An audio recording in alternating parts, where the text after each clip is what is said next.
All right. Hello and welcome to Electripreneur Secrets, the Electrician podcast. We're here to help you master sales, simplify pricing, and deliver premium level service.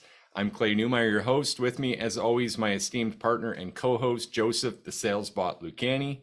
And today we actually have a bit of a topic for you where we're going to address a big problem for almost everyone is the lack of follow-up, the lack of confidence in follow-up, why that exists, and how to get over that, how to really begin to have a measurable improvement in this area, because there's a ton of value, or as they say, the fortune is in the follow-up. Have you ever heard that before, Joseph? I have, and I don't want to just say I heard it from you because it's one of those things that it comes up a lot. And I feel like follow-up is just grossly neglected, not only in the industry, but particularly with us electricians. And here's that feeling. I want to talk through this, guys, with you. That feeling of maybe later. I don't have time for that. I'm working with today's customers. It's not fruitful. I don't know if they're even going to answer. I left a voicemail last week, so I'm going to leave them alone. I already touched base with them once. If they wanted my services, they would have called me back. On and on and on. Have you ever heard, felt, or thought any of those thoughts? Yeah, it's unfortunately, for lack of better words and forgive the language, it's just a stream of bullshit that we give ourselves on a regular line. And it's just like we're doing it to soften the blow to our own ego in a very big way, because we'd rather avoid following up on someone who really could use or want our services to avoid that feeling of, oh, well, I don't want to get rejected. Yeah. And who loves rejection? No one likes being rejected. In fact, we've been on record, and I just want to acknowledge stream of bullshit. I love that term. I think we should coin that, the stream of bullshit. But we've talked about the sales process and how it can protect you and your staff from that personal rejection. And follow-up's no exception. This isn't about someone rejecting you or saying they don't want you personally, but it could be about just timing. We've acknowledged this before. Sometimes you're at the door knocking, good neighbor program we suggested, advocates. Sometimes the door ends up back in your face. Yeah, that unfortunately happens. But what's the likelihood that that person is actually rude? What is the likelihood very that high. we're doing something actually wrong? So there's a lot that goes behind that. And that I actually, when I've worked with people before, I've heard it, and it's a common phenomenon that really happens, where people will begin to give the excuses that they feel would defeat them on the behalf of the customer who would never have come to that conclusion in the first place. The stream of bullshit speaks again. I know, right? Yeah, we kind of manifest that a little bit, right? There's good news, though. I'm going to go ahead and give the foundation to this solution. Again, saying, don't listen to what we say, watch what we do. If you're on our contact list, if you've put your hand up for anything, if you've become on our radar, then you know that we do not end in follow-up. It doesn't end. Sometimes there's gaps. We get busy. We're still busy. It's not perfect, but we will not end. And if it means to get a win and be your cheerleader, if it means to see if the value piece you took, like we mentioned in the bank episode, has value for you yet. Whatever the case may be, you told us your goals and we're trying to help you realize it. Whether you're on the inside paying us or not, electripreneurs, we're committed to serving you. Here's the big difference. We know this stuff works. Did I say that loud enough? We know it works. I know you can do better with my product or service in your hands, in your world, in your life. That's why I don't mind following up forever until someone says, you know what? I don't want to be followed up with anymore. It's not for me. And the best thing about that is there are so few people that would rather say no, because it doesn't matter what the product is. I was always taught, if you chase a no, you'll only end up with a yes.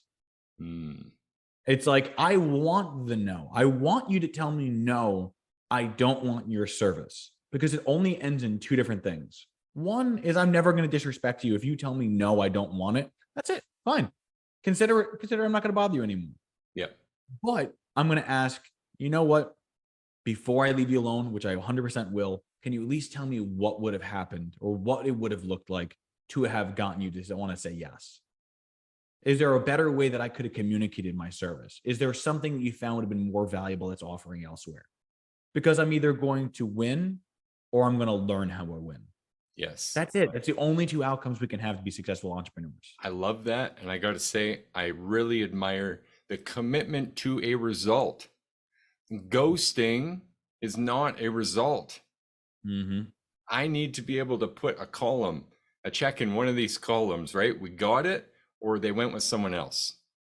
Yeah. And that's the same thing we do in our process. We don't get how many times does it come up with, oh, they're going to get back to us. I think we're going to get this one. This was a good lead, right? Yeah. It's really, there's only three outcomes you can suspect. Either yes, I got the job and they gave me a deposit. No, they didn't want it or they didn't give me a deposit. Or I have a date to where I will come back to get a final conclusion of yes or no.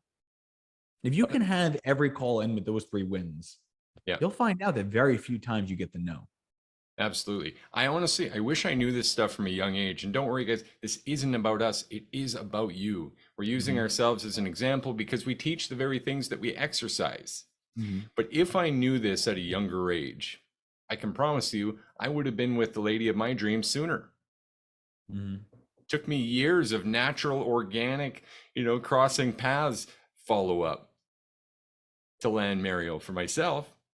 But I knew I loved her 25 years ago. Right? In life, we should all be doing this. We should all have that resilience, that intestinal fortitude. But what stops us, circling back to the problem, is our own self-objections, that dark cloud of doubt. And the problem with that is that more likely than not, the objection that we're giving ourselves is way more on point and way more targeted than the customer would ever have come up with. Absolutely.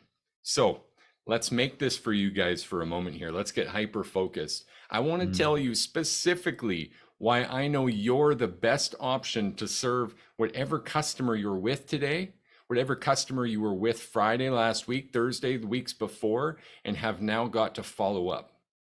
I know you're the best solution for them to provide your service or product. And the reason is because you're here. You're investing in yourself. You're trying to master your sales, simplify your pricing, but most importantly, perfect your service. As a premium service provider, an electricpreneur that cares that much to serve at the highest level, if someone else gets the work, it's out of your control. So I say you're the best person for the job. Would you agree with that? I would. I would say if you're the kind of person that's listening to this podcast, that usually means that you're the kind of person that's willing to invest your time into performing a better level of service, or at the very minimum, being willing to learn how to perform a better level of service. And that's the kind of person we want to work with. Someone who says, you know what? I may not know, but I'm willing to find out. Would you rather that guy in your house or the kind of one who's going to bullshit you and says, I know everything. I don't need to learn from anyone else. And the job's going to be just as good as it was, but he specialized in doing it in the 90s. So now it's never gotten improvement. I know my answer. And it's the serenity prayer, which I butcher all the time, but there's things in our control and there's things outside of our control, right? We need to keep those things in our control when it comes to this subject. And the best way to do that is in relying on yourself and your 100%, 110% commitment to your self-confidence in that execution. Because here's the big shift, guys. I'm telling you, follow-up changed for me when I realized how important our service is for electricians. When I realized how important our service is for homeowners. When you have that shift, you recognize that they haven't chosen me yet. The work's not done here. I owe it to them to help them make this decision. And that's why I'm committed to the follow-up. In fact, sometimes I almost drive it with, we've talked about this before, places to use our anger. When you continue to get ghosted or people are delaying in response and they won't give you that commitment, of course, there's a self-reflection. And I'm not saying go and be mad at people, but I almost put a little ounce of anger behind it and go, my mission's not done here.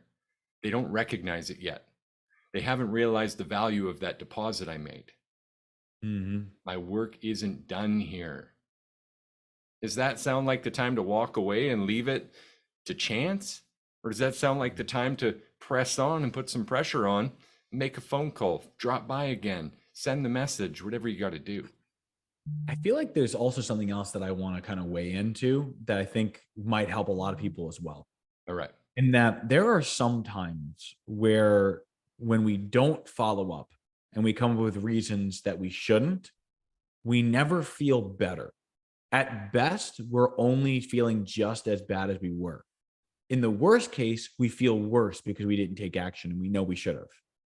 So even if you still end up with a no on the follow up, I promise you that you personally feel better because the kind of person that says, I will take action and I will do it until it stops being in my control. And once it stops being in my control, then it's out of my control. But I'm going to keep swinging as long as the ball's on the tee. That's the kind of person that's always going to end up more successful. Absolutely. I agree. And live in the Facebook group with us, Robert saying, I follow up until I can remove them from my list and will still keep them in my system to send an end of year thank you to all my customers, even if they didn't go with me. That's great. Rob, I love that, man. I really, really love that. Because what is that saying about your appreciation of the opportunity to meet with someone, even if they didn't work with you? You're going to be way more top of mind than any of the competitors. Because more than likely, they're going to be at the bar complaining about the customer that didn't want to invest. Whereas you're like, you know what? My mission's not done yet. So, Rob, hats off to you, brother. Absolutely. Super important piece. And now, guys, we're thinking about this from a level still of today's transaction. You have to consider lifetime customer value. And if you don't know what that number is, then I want you to take a stab at it, right? Think about how many of your customers are repeat customers. How many Mhm. left a review? How many referred someone else? Whether it was direct or even just on Facebook in your local group, your neighborhood apps, and they're just saying good things Mhm. about you that's resulting in other clients. If we really broke this down and had to say an average client value in their lifetime of service with you, wouldn't it be a lot bigger than your average ticket? I mean, your Oh average my ticket God, might be man. somewhere between 500 and 5,000. That's the information I don't have. But wouldn't it be fair to say, hey, some of these good customers could be worth tens of thousands of dollars I would more? say even more. And I have a very specific example as to why. Perfect. My best customer, we sold over $300,000 to within the course of, I think, 2 years. But the first sale that he made, the first purchase he made was, I think, about a $10 or $12,000 purchase. If we didn't continue the relationship, there would be somewhere around $280,000 just sitting on the table.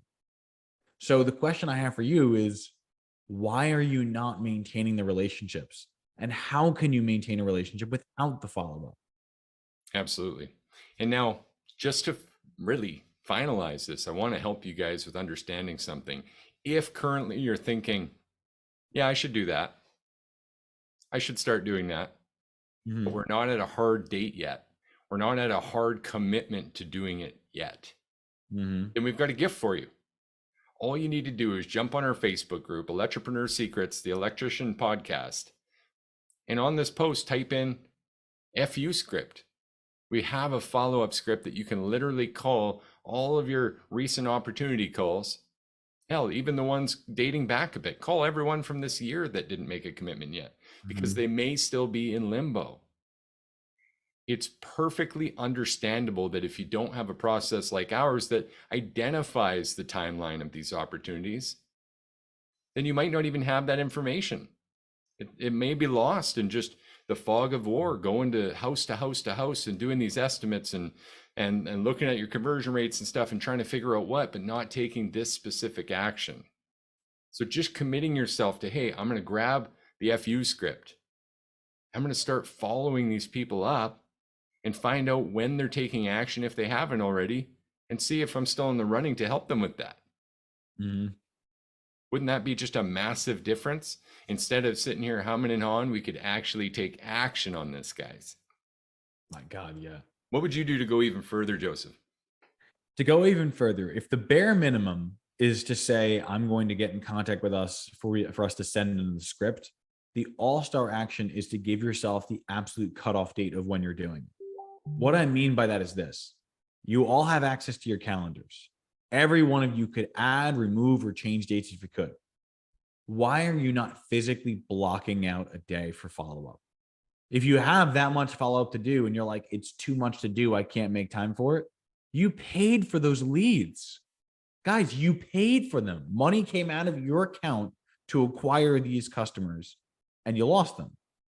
What's stopping us from recouping on money we've already spent? If we can get just one customer back in the door, how much would that cover of all the other customers that didn't? So physically schedule the date on your half day, quarter day. Do something to say, I will follow up on this date. It's on the calendar. You do that, you are an all-star. Massive. Love it. This feels like a mic drop episode. And if you didn't catch the drift earlier, this could largely just be a confidence issue. The same thing that gets in the way of pricing could be the same thing getting in the way of follow-up. And if you could imagine something getting in the way of both pricing and follow-up, how much would we be losing from that? Yeah, that's pretty gross. We help with that, guys. In fact, we're here 5 days a week to help you master sales, simplify pricing, and deliver premium level service. Let us know if today helped you on the Facebook page, right? You can reach out and DM us personally. I'm Clay Newmeyer. This is Joseph Lucani. We'll catch you guys again next time. Cheers to your success. See y'all soon.